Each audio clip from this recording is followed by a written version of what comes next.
안녕하세요. 오늘은 유튜브 채널 편한 IT의 워드프레스 강의 영상을 좀 깊게 파볼까 하는데요. 네, 안녕하세요.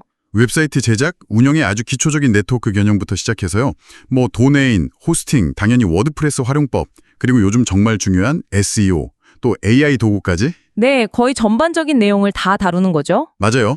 웹사이트 구축의 핵심만 쏙쏙 뽑아서 한번 이야기 나눠보겠습니다. 이걸 통해서 여러분이 직접 사이트를 만드시거나 기존 사이트를 좀 더 좋게 만드는 데 도움이 되는 그런 통찰을 얻어가시면 좋겠습니다. 네, 좋습니다. 사실 웹사이트 만드는 게 온라인에 내 집을 짓는 거랑 비슷하잖아요. 비유 좋네요. 그러니까 이 집이 인터넷 세상이랑 어떻게 연결되는지 그 기본 구조부터 알아야 해요. 모든 기기에는 고유 주소, 그러니까 IP 주소가 있고요. 네, IP 주소. 그리고 서브넷 마스크라는 게 네트워크 크기를 정해주는데 보통 우리가 쓰는 255, 255, 255.0 이건 한 네트워크에 한 254개 정도 기기가 붙을 수 있다는 뜻이거든요. 그 숫자가 그런 의미였군요. 그렇죠.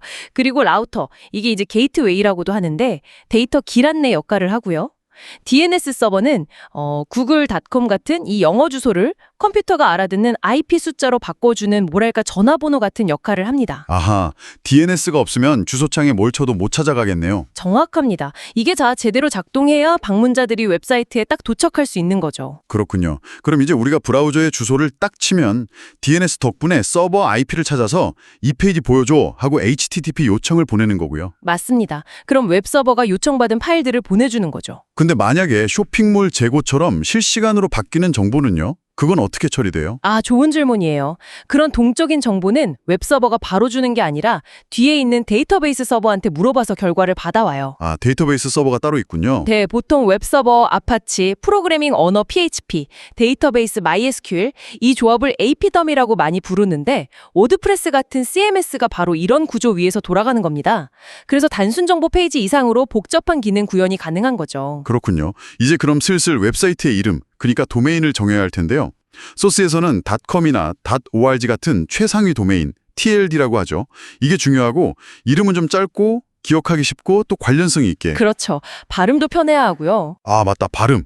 그리고 키워드를 넣는 건 좋은데 하이픈이나 막 줄임말 같은 건 별로 안 좋다고 하네요. 네, 도메인이 어떻게 보면 온라인상의 내 브랜드고 자산이잖아요. 그래서 고데디나 네임칩, 아니면 요즘 구글 도메인을 인수한 스퀘어스페이스 같은 좀 안정적인 곳에서 구매하고 관리하는 게 중요해요. 그렇죠. 도메인은 진짜 중요하죠. 그럼 이제 땅을 빌려야죠. 호스팅. 네, 맞아요. 집 지을 땅이죠. 이게 종류가 공유 호스팅, 전용 호스팅 이렇게 있는데 당연히 비용 차이가 꽤 나고요. 처음에는 좀 저렴하게 시작하는 게 좋겠죠. 보통 그렇죠. 호스팅어 같은 데서 저렴한 공유 호스팅 플랜으로 시작하다가 나중에 사이트가 커지고 방문자가 늘면 그때 전용 호스팅으로 옮겨가는 전략을 많이 써요.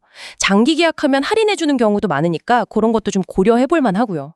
장기 계약 할인. 근데 여기서 진짜 강조하고 싶은 건 백업입니다. 백업. 백업이요? 중요하죠. 네, 호스팅 업체에서 자동으로 백업해준다고 해도 그것만 믿으면 안 되고 업드래프트 플러스 같은 플러그인을 써서 내가 직접 주기적으로 백업 파일을 따로 관리하는 게 훨씬 안전합니다. 정말 중요해요. 그렇군요. 직접 백업 관리 알겠습니다. 그럼 이제 사이트 만드는 방식도 여러 가지가 있잖아요. 직접 코딩할 수도 있고 아니면 윅스 같은 노코드 툴도 있고 CMS도 있고. 네, 근데 이 영상에서는 워드프레스, 그러니까 CMS 방식을 강력하게 추천하더라고요. 아무래도 유연성이나 확장성이 좋아서겠죠. 콘텐츠 관리도 편하고. 맞아요. 그게 제일 큰 이유죠.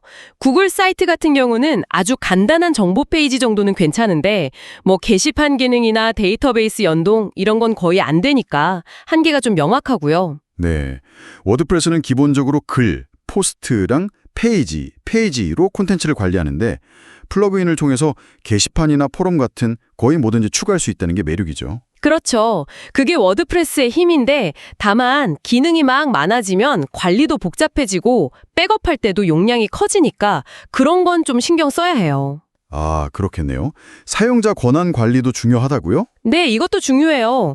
구독자, 기여자, 작성자, 편집자, 관리자 이렇게 역할이 나뉘는데 아무한테나 관리자 권한 주고 그러면 이 스팸 댓글이나 보안 문제 같은 게 생길 수 있거든요. 그래서 역할에 맞게 권한을 좀 신중하게 주는 게 필요합니다. 워드프레스 하면 또 플러그인 얘기를 빼놓을 수 없죠. 아까 말씀하신 백업용 업드래프트 플러스 말고도 SEO 도와주는 랭크메스. 랭크메스? 네. 그리고 문의 양식 만드는 컨택트 폼 7 같은 거. 이런 게 거의 필수 플러그인으로 꼽혔고요. 그리고 QR코드 얘기도 재밌었어요. 네, QR코드요. 네.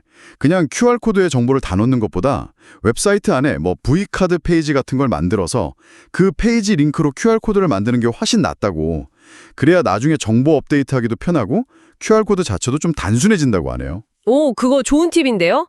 QR코드 디자인도 좀 더 깔끔해지겠네요. 그렇죠. 그리고 듀플리케이트 페이지 플러그인.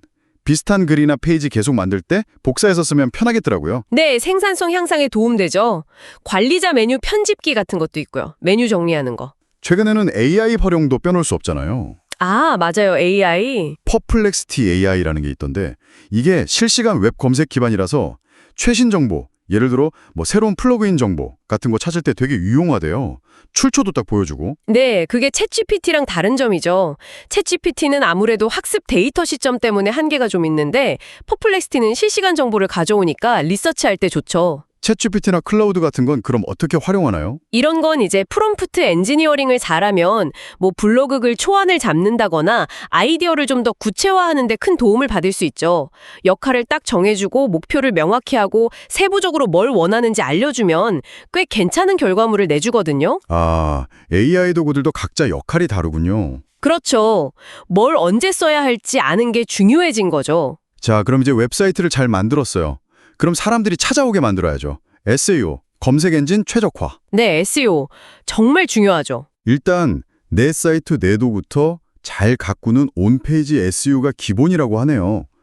핵심 키워드를 제목이랑 본문에 자연스럽게 넣고 메타 설명이랑 H1, H2 같은 헤딩 태그 잘 쓰고 이미지에는 꼭 대체 텍스트 넣고요. 네, 알트 텍스트. 중요하죠. 그리고 컨텐츠 자체의 질. 방문자가 만족할 만한 좀 깊이 있는 내용, 보통 600자에서 2500자 정도를 권장하더라고요. 글자 수도 중요하군요. 로딩 속도랑 모바일 친화성은 당연한 것 같고요. 그렇죠. 이런 작업들 상당 부분은 아까 말한 랭크메스 같은 SEO 플러그인이 도와주고요. 그 다음은 이제 사이트 외부에서 평판을 쌓는 오프페이지 SEO군요. 다른 좀 믿을 만한 사이트에서 내 사이트로 링크를 걸어주는 거, 백링크라고 하죠. 네, 백링크, 그리고 소셜미디어 활동을 통해서 인지도를 높이는 것도 오프페이지 SEO에 포함되고요. 만약 지역 기반 비즈니스라면 구글 마이 비즈니스 같은 로컬 SEO도 꼭 챙겨야 하고요. 로컬 SEO? 결국 온페이지, 오프페이지 이게 같이 가야 시너지가 나는 거예요. 좋은 컨텐츠를 만들어서 내부를 잘 다지고 그걸 외부에서도 인정받게 하는 그런 선순환 구조를 만드는 게 목표죠. 결국은 컨텐츠네요. 컨텐츠 질이 중요하다는 말씀이신데 영상에서는 마인드맵으로 미리 구조를 짜거나 AI로 초안 잡는 팁 같은 걸 주더라고요. 네, 효율적으로 만드는 방법이죠. 근데 매번 그렇게 양질의 컨텐츠를 만들기가 쉽지 않을 수도 있잖아요. 그럴 땐 어떻게 하죠? 그럴 땐 다른 좋은 서비스나 글, 영상을 소개하는 큐레이션 컨텐츠를 만들 수도 있고요.